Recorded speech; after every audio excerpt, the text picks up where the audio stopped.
तो हेलो। कैसे हो आप लोग? आशा करता हूँ आप सब लोग बहुत बढ़िया होंगे। आज हम लोग बात करने वाले हैं पीआरपी के बारे में।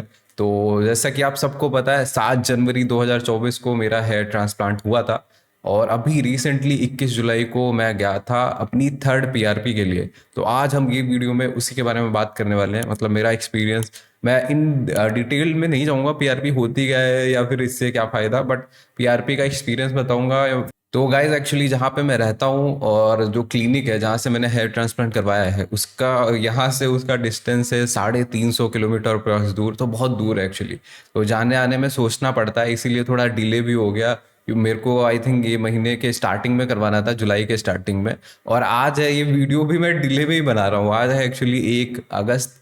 तो ये 1 अगस्त को बन रहा है ये वीडियो। एक्चुअली 4-5 दिन पहले रिकॉर्ड करना चाहिए था, बट मैं थोड़ा बिजी हो गया था तो उस चक्कर में, और थोड़ा लेजी भी, तो उस चक्कर में ये वीडियो अभी बन रहा है। तो हम शुरू करते हैं। तो मैं एक्चुअली नाइट में ही निकल गया था यहाँ से 2 बजे। और हम वहाँ 8:30 8 बजे 8:30 बजे तक पहुँच गए थे। फिर हमने 2 घंटे वही हर की पौड़ी पर टहला घूमा थोड़ा बहुत।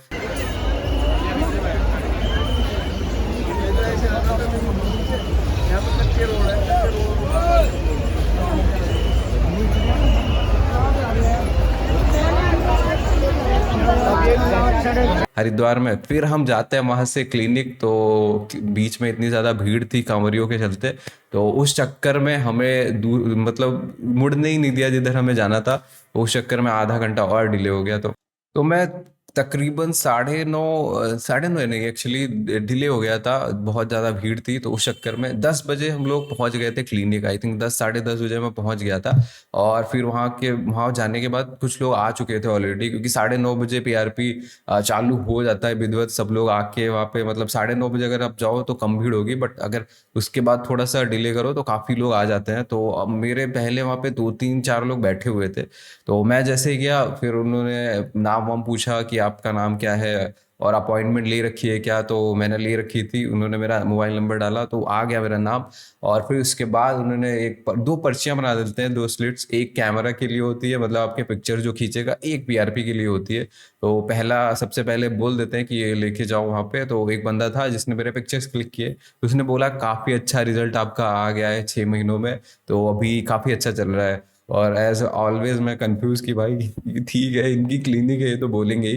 तो फिर उसके बाद वो पिक्चर्स क्लिक करता है, काफ़ी ज़्यादा एंगल लेते हैं, मतलब आई थिंक सो कितने, 15 10 15 पिक्चर्स क्लिक करता है वो, हर एंगल से, लेफ्ट राइट इधर उधर, पता नहीं किधर किधर से। तो आगे पीछे सब पूरे हेड के वो पिक्चर्स ले लेता है। तो उसके बाद बोलता है कि आप वेट करो। वो एक पर्ची, जो 2 पर्चियों में से एक पर्ची वो ले लिए उसने, कैमरामैन ने। फिर उसके बाद मैं बैठ जाता हूँ। बैठने के बाद मेरा नंबर आता है आई थिंक। फिर ब्लड निकाला जाता है, 20 ml आपका ब्लड निकाल लिया जाएगा। फिर मैंने आई थिंक नाश्ता वास्ता नहीं किया था, तो उन्होंने बोला कि आप जाओ अभी, ब्लड निकालेंगे आपका। ब्लड निकालने के बाद पीआरपी, मतलब वो प्लेट्स अलग की जाती हैं उससे। ठीक, वो जो भी होता है वो, मतलब ज़्यादा टेक्निकल वाली चीज़ों में हम नहीं घुसेंगे। तो मैं बैठा था तब तक। मेरे को आई थिंक 2 4 मिनट बैठने के बाद उन्होंने मेरे को कॉल किया कि आइए आप ब्लड अपना दीजिए आके। वो कलेक्ट करते हैं। 20 ml ब्लड निकलता है आपके यहाँ से, मेरे निकाला था ये वाला यहाँ पे। तो 20 ml ब्लड बहुत ज़्यादा होता है, तो एक्चुअली दर्द होता है वो, थोड़ा बहुत तो बेयर करना पड़ेगा आपको, सहना पड़ेगा। तो 20 ml ब्लड वो लोग ले लेते हैं एक मोटे से इंजेक्शन में, मतलब काफ़ी ज़्यादा मोटा, वो जैसे जानवरों वाले इंजेक्शन नहीं है, अगर आपने देखे होंगे तो वैसे टाइप का। तो 20 ml ब्लड निकाल लेंगे वो। फिर उसके बाद आपको एक छोटा सा बैंडेज स्टिक कर देते हैं यहाँ पे, लगा देंगे। फिर उसके बाद वो बोलते हैं वेट करिए। आधा घंटे का अंतराल रहता है। आधे घंटे में तैयार हो पाता है आपका जो पीआरपी, वो प्लेटलेट्स होती हैं वो सब तैयार होती हैं, जो कि आपके एक्चुअली हेड में जाने वाली हैं नीडल से।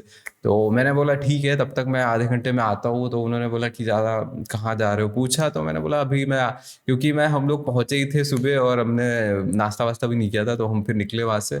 और आधे घंटे से कम में ही हम लोग आ गए थे। फिर उसके बाद आई थिंक 20 30 मिनट बाद वो वापस आता है, बुलाता है कि मेरा नाम पुकारता है। और वो जो पर्ची थी सेकंड वाली, वो ब्लड जब सैंपल कलेक्ट करते आपके ब्लड निकालते हैं तो वो पर्ची देनी पड़ती है उनको। तो वो ब्लड निकालने के बाद फिर उसके बाद वो जो भी उनकी मशीन चलती ही रहती है उसमें, वो अलग करती है सब। फिर उसके बाद 20 20 मिनट के बाद मेरा नाम रिकॉल किया गया, तो मैं गया वहाँ पे बैठा। लिटा देते हैं एक्चुअली पूरा, सिर के बल ऐसा लेट जाओ आप। फिर उसके बाद वो पीछे रहते हैं आपके, तो फिर एक वाइब्रेटर होता है जो कि हेड में लगाते हैं, जिससे आई थिंक फैलता होगा, और उससे उससे थोड़ा बहुत राहत मिलती है एक्चुअली। जब अब नीडल घुसती है तो काफ़ी दर्द होता है। तो पहली पीआरपी में मेरे इतना ज़्यादा पेन नहीं हुआ था। जिन्होंने भी किया था, एक लेडी थी, यंग लेडी थी, तो उन्होंने बहुत अच्छे से किया था, और मतलब ऐसा लग रहा था कि अब मसाज हो रही है, काफ़ी मज़ा आ रहा है, मतलब हल्का सा पेन हो रहा था, बट उन्होंने काफ़ी अच्छे से किया था। वो एक्सपीरियंस मेरे को सेकंड और थर्ड वाली में नहीं मिला। वो मतलब सेकंड वाली में तो ऑफकोर्स दर्द हो रहा था, और थर्ड वाली में तो और भी ज़्यादा, ये जो मैं रिसेंटली करा के आया हूँ उसमें तो बहुत ज़्यादा दर्द हो रहा था। और आपको मतलब 2 से ढाई 3 दिन तक मेरे को पेन होता ही रहा। फिर उसके बाद मैं लेट हो गया, और हम पेन की बाद में बात करेंगे। तो उसके बाद लेटता हूँ, फिर वो धीरे धीरे उसमें आई थिंक सो 10-15 मिनट का वक्त लगता है। वो वाइब्रेटर थोड़ा इंजेक्ट करेंगे, वाइब्रेटर चला देते हैं पूरा, ताकि वो सर्कुलेट हो जाए पूरे हेड में, और मतलब इसका काम यही होता होगा। और फिर ये आई थिंक थोड़ा सा टाइम लेता है, टाइम टेकिंग है। आपको लेटना रहेगा, थोड़ा सा पेन होगा जो कि आपको बर्दाश्त करना पड़ेगा पीआरपी। और जो हेयर ट्रांसप्लांट नहीं भी करवाते हैं वो लोग भी ये पीआरपी करवाते हैं एक्चुअली, कि ताकि उनके बालों में जो कि क्योंकि सबसे पहले जो शरीर है वो कट ऑफ कर देता है। अगर आपका कुछ भी न्यूट्रिशंस में कमी आ रही है ना, तो सबसे पहले बाल, अरे यार इनको छोड़ो, ये इतने इंपॉर्टेंट नहीं है, तो वो कट ऑफ कर देगा।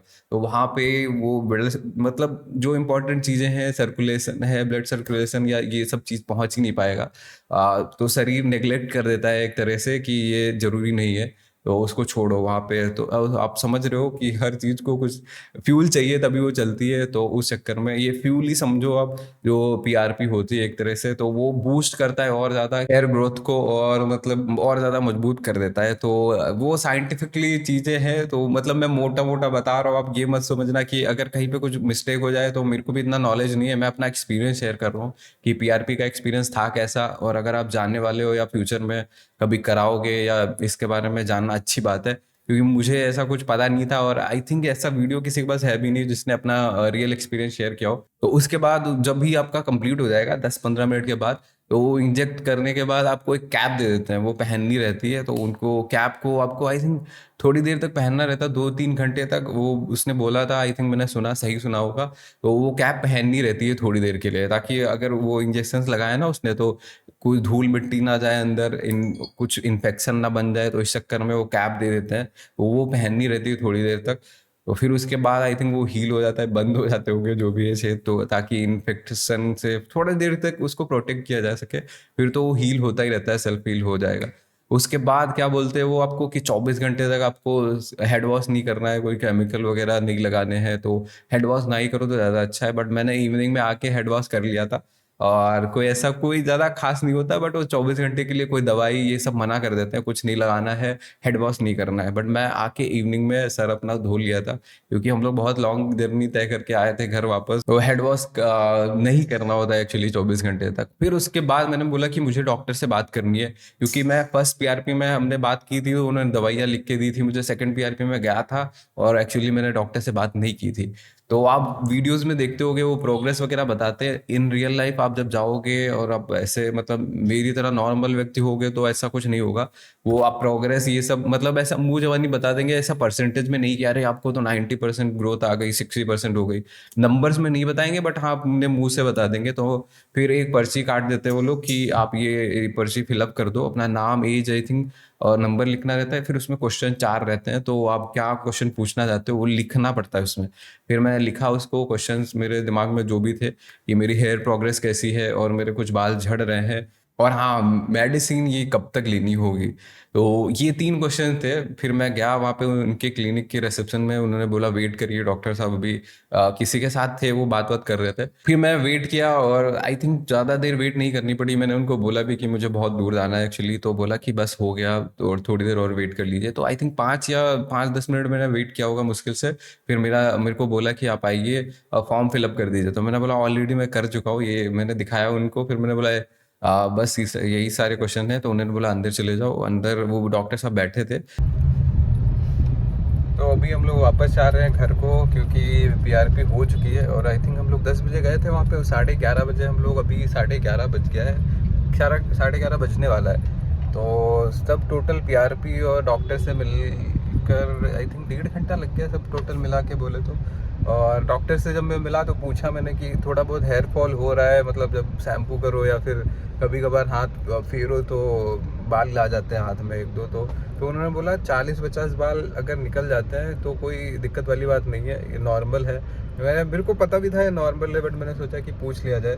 फिर मैंने यही पूछा कि प्रोग्रेस कैसी है, तो उन्होंने बोला 6 महीने के हिसाब से आपकी बहुत अच्छी प्रोग्रेस है, आपका अच्छा लाइफस्टाइल जा रहा है, तो इसका मतलब आपकी प्रोग्रेस देख के पता चल रहा है कि आपका लाइफस्टाइल अच्छा है। फिर मैंने पूछा था कि दवाइयाँ क्या लाइफ टाइम लेनी है, तो उन्होंने बोला 1 साल तक तो लेनी ही है। और फिर मैंने यही पूछा कि फिनास्ट्राइड के साइड इफ़ेक्ट लॉन्ग टर्म में क्या रह जाते हैं या फिर क्या सीन है, तो उन्होंने बोला कि ऐसा कुछ नहीं है, लिबिडो हो जाए, वो लिबिडो अगर किसी को पता होगा तो अब वही उसी में ही प्रॉब्लम होती है, तो वो बनना बंद हो जाता है। लेकिन वो भी दवाई, उसके भी सॉल्यूशंस हैं इन लोगों के पास, तो बोल रहे थे अगर ऐसा कुछ होता तो हम आपको, हमारे पास उसके भी सॉल्यूशंस हैं, तो वो भी कर देंगे। कोई इफेक्ट ज़िंदगी पर नहीं रहता है, दवाई ख़त्म होते ही फिर सब खत्म हो जाता है। अगर नहीं भी हुआ तो वो लोग ठीक करके, मतलब वो कुछ ना कुछ दवाइयाँ देते हैं तो उससे ठीक हो जाता है। तो उन्होंने तो यही बोला लिबिडो का वो होता है, तो मैंने बोला ठीक है। फिर मैंने बोला ठीक, दवाई लेनी ही पड़ेगी अभी तो 12 महीने तक। फिर मैंने यही पूछा कि क्या ये दवाई लाइफ टाइम तक चलेगी या फिर क्या, तो उन्होंने बोला कि नहीं, लाइफ टाइम तक तो नहीं चलेगी, बट हम इसको इजी कर देंगे, मतलब ऐसा हो जाएगा कि आप आराम से इसको मेंटेन कर सकते हो अपने लाइफ, जो ये हेयर है आपके, बाकी हेयर और ये ट्रांसप्लांटेड हेयर, तो ये सब मेंटेन कर सकते हो इजीली आप, और उसमें ज़्यादा दिक्कत नहीं होगी। ये जो दवाई आप अभी ले रहे हो, मैं टोटल मेरे कितनी मेडिसिन ले रहा हूँ आपको बताई थी मैंने, फिनास्ट्राइड में वो मिनॉक्सिडिल और मोर प्रो और एक आई थिंक हेयर बायोटिन है, तो वो ये सब ले रहा हूँ। तो उन्होंने बोला ये सब कम हो जाएगा, तो मैंने बोला ठीक है, बढ़िया बात है, तो इसके बाद इजी कर देंगे। 12 महीने तक तो ये सब लेना ही लेना है अभी तक, तो मैंने बोला अच्छी बात है। फिर यही बात हुआ और मैं आ गया वापस। तो अब हम लोग जा रहे हैं घर, बीच में हम लोग खाना वाना खाएंगे, तो देखते हैं। तो मैं गया जैसे ही, तो उन्होंने क्वेश्चन पढ़े कि आप अच्छा प्रोग्रेस जानना चाहते हैं, तो उन्होंने देखा, फिर बोले कि आपकी प्रोग्रेस तो बहुत अच्छी है 6 महीने के हिसाब से देखा जाए। और तो यही बोला उन्होंने, और कुछ बताया नहीं मेरे को कि कितने परसेंट है ये वो, थोड़ा चेक किया, मतलब ऐसे चेक नहीं किया, बस देखा उन्होंने और बता दिया मेरे को कि हाँ आपकी प्रोग्रेस तो 6 महीने के हिसाब से बहुत अच्छी आ रही है और बढ़िया है, मतलब आप ख्याल रख रहे हो अच्छे से, तो आपकी प्रोग्रेस काफ़ी अच्छी है। फिर उसके बाद सेकंड क्वेश्चन पे आते हैं, मैंने बोला कि उसमें लिखा था कि एक्चुअली मेरे कुछ बाल झड़ रहे हैं, क्या ये नॉर्मल है, तो वो हंस दिए कि भाई आपने लिख भी रखा है क्या ये नॉर्मल है। फिर उन्होंने बोला कि 40 से 50 बाल अगर इन टोटल गिरते हैं आपके दिन में तो वो नॉर्मल है, उसमें कोई चिंता करने वाली बात नहीं है, वो रीग्रो हो जाते हैं, वापस से आ जाते हैं। फिर आते हैं थर्ड क्वेश्चन पे। एक्चुअली मैंने उनसे पूछा कि मेडिसिन कब तक लेनी है, क्योंकि यार मेरे जुकाम बुखार भी होता है तो मैं मेडिसिन नहीं खाता हूँ। एक्चुअली मेरे घर में सब डॉक्टर ही हैं, बट मैं अवॉइड करता हूँ कि अपने आप नॉर्मली ठीक हो जाएगा, बढ़िया है। और ये तो मेरे को बहुत लंबे समय तक मेडिसिन अभी 6 महीने से ले रहा हूँ, मैं काफ़ी ज़्यादा बोर हो गया हूँ। लेकिन अभी मेरे को रिसेंटली पता चली है कि आपको, अगर आपने यंग एज में हेयर ट्रांसप्लांट कराया है और आपको मतलब ऐसा है कि बोल्डनेस आ चुकी है या आ रही है, तो आपको दवाइयाँ जो है वो थोड़ा लंबे समय तक लेनी पड़ेंगी, क्योंकि यंग एज में कोई प्रॉमिस नहीं होता कि आपके हेयर ट्रांसप्लांट, मतलब ट्रांसप्लांटेड बाल कितने साल तक चलेंगे, या कोई गारंटी नहीं होती। एक्चुअली डॉक्टर का कहना यही है, तो उन्होंने बोला 1 साल तक तो आप लो, फिर हम इसको सिंप्लीफाई कर देंगे। मतलब ऐसा नहीं है कि 1 साल के बाद ये खत्म हो जाएगा, आपको लेना ही नहीं पड़ेगा। तो मेरी एज 26 है और मुझे अभी लग रहा है कि डीएसटी ब्लॉकर या मिनॉक्सिडिल, ये दो, और वो एक तो हेयर बायोटिन हो गई, तो ये दो टेबलेट्स आई थिंक तो लेनी ही पड़ेंगी। और बाकी मिनॉक्सिडिल का पता नहीं, मिनॉक्सिडिल से मेरे को थोड़ा सा अभी नफरत से हो गई है, क्योंकि बाल अच्छे खासे में बनाओ, उसके बाद जब मिनॉक्सिडिल लगा दो तो एक्चुअली ये देख रहे हो आप लोग, ये यहाँ पे इधर साइड से जब मैं लाइट में या कुछ वीडियो रिकॉर्ड करो तो वो विजिबल हो जाता है थोड़ा बहुत, लेकिन अभी इतना ज़्यादा फर्क नहीं पड़ता है, बट अच्छा खासा अभी आप देख सकते हो। और मेरे पुराने वीडियोस भी जाके, अगर आपको हेयर ग्रोथ देखनी है पहले और बिफोर आफ्टर का, तो वो सब भी देख सकते हो। मैं फिलहाल अभी ऊपर ऊपर से दिखा रहा हूँ आपको, तो अभी ये देख सकते हो आप, अभी आई थिंक सो काफ़ी अच्छी लाइट होगी यहाँ पे, तो हल्का सा यहाँ पे थोड़ा दिख रहा होगा अंदर से, तो बस वही है। और अच्छी लाइटिंग में मैं अभी, तो वो कैमरे की फ्लैश लाइटिंग में अच्छा कैमरा लाइट कर रहा है, या फिर धूप में आप कैम फोटोज खींचोगे तो वो विजिबल अंदर तक दिखेगा, क्योंकि इतने घने बाल नहीं होते। हेयर ट्रांसप्लांट का यही रूल है मतलब इतने घने बाल नहीं दे सकते, इल्यूजन क्रिएट किया जाता है। ये नॉर्मली जब आप शैम्पू करके बाल निकलोगे सूखे हुए बाल, तो वो आपके मतलब नहीं दिखेंगे, कोई नॉर्मल आई से मतलब इतना ज़्यादा नहीं पकड़ सकता, वो भाप नहीं सकते सब कोई। तो वो होता है एक्चुअली। तो मेरी एक्सपेक्टेशंस पहले अलग थी, लेकिन अब धीरे धीरे ये जर्नी पे जब चल रहा हूँ तो ये धीरे धीरे बदल, मतलब अब थोड़ी चीज नई चीज़ें पता चलती जा रही हैं। तो ये था हेयर ट्रांसप्लांट का, उन्होंने मतलब बता दिया ये सब चीज़ें, बोले दवाइयाँ लो आप अभी, दवाइयाँ तो ये इसमें से कुछ भी बंद नहीं कर सकते। मैं 4 चीज़ें अभी ले रहा हूँ एक्चुअली। मिनॉक्सिडिल हो गई, फिनास्ट्राइड टैबलेट हो गई, हेयर बायोटिनिक टैबलेट हो गई, एक और हेयर प्रो सीरम है, मोर प्रो सीरम है, वो भी मैं इवनिंग में मिनॉक्सिडिल के बाद लगाता हूँ। मिनॉक्सिडिल 2 टाइम, हेयर मोर प्रो 1 टाइम, तो वो सब लगा रहा हूँ। तो मैंने सोचा एक कुछ ना कुछ इससे छुटकारा मिल जाए तो बढ़िया है, लेकिन उन्होंने बोला स्ट्रिक्टली 1 साल तक ये सब फॉलो करो, फिर उसके बाद हम सिंप्लीफाई करेंगे। तो मैं बोला ठीक है, कोई दिक्कत नहीं है, फिर 1 साल तक ये फॉलो करना है। और अभी मेरी 3 पीआरपी हो चुकी है, मुझे 4 फ्री मिली थी, तो एक और बची हुई है। तो वो जब जाएंगे तो उसका भी एक्सपीरियंस शेयर किया जाएगा, और जो नए क्वेश्चंस रहेंगे वो पूछे जाएंगे डॉक्टर से, तो वो भी हम शेयर करेंगे। होपफुली पीआरपी का आपको कुछ समझ आ गया होगा कि पीआरपी होती कैसे है और क्या क्या प्रोसेस रहती होगी, मतलब वहाँ जाने के बाद। तो ये सब चीज़ें थी एक्चुअली। और इन डिटेल में मतलब आपको बहुत ज़्यादा टेक्निकलिटी में चाहिए कि पीआरपी क्या होता है, तो उसको मेरे को थोड़ा और ज़्यादा रिसर्च करना पड़ेगा क्योंकि अभी मैं इतना डिटेल में तो मेरे को याद नहीं है सब। पहले मेरे को बहुत सारी चीज़ें पता थी, तो वो धीरे धीरे अब मतलब ऐसा फेड हो जाता है ना, तो वो भी हम लेके आ सकते हैं अगर आपको चाहिए, या फिर आपका कोई क्वेश्चन है इसमें मैंने बीच में कुछ मिस आउट किया हो, या फिर कुछ अब नया क्वेश्चन निकल के आ रहा है, आप ये पीआरपी सेशन से रिलेटेड या जो भी अभी मैंने बात की है तो उससे रिलेटेड कुछ क्वेश्चन है तो आप पूछ सकते हो। Thank you so much, that was it यार। होपफुली आपको ये वीडियो पसंद आया होगा, कुछ हेल्प करेगा आपकी इन फ्यूचर में। तो बाय बाय गाइस, मिलते हैं आपसे एक से किसी नए वीडियो के साथ। बाय। तो गाइज आप लोग देख सकते हैं हम लोग हरिद्वार से अभी निकल चुके हैं क्या नाम था उसका, QST से। और ये भैया करवा के अभी आए हैं पीआरपी। आपकी कौन सी पीआरपी थी भैया? थर्ड पीआरपी थी जी। अच्छा, तो कैसा महसूस हो रहा है इस टाइम? क्या दर्द वगैरह? हल्का चीटियाँ काट रही हैं। अच्छा, तो मतलब स्वेलिंग टाइप की आपकी आंखों पे लग रहा है कुछ हल्का हल्का? स्वेलिंग वो दर्द के चक्कर में होगा, उसने थोड़ा दर्द होता है पीआरपी में जब वो इंजेक्ट करते हैं। अच्छा, अभी मैंने देखा था उसी में QHT में कि ज़्यादातर जो यूथ है अभी एक जा रहा था यूथ, वो वीडियो अपना बनवा रहा था। हाँ। उससे क्या इम्पैक्ट पड़ता है? वीडियो से कोई इम्पैक्ट नहीं पड़ता है, वीडियो से केवल QHT की पब्लिक रिलेशंस अच्छे रहते हैं लोगों को, और प्रसिद्धि मिलती है QHT क्लिनिक को। अच्छा, लोगों को कोई बेनिफिट नहीं मिलता है। मैंने पूछा था तो उन्होंने मना किया, तो मैंने वीडियो के लिए मना कर दिया। अच्छा, चलिए ठीक।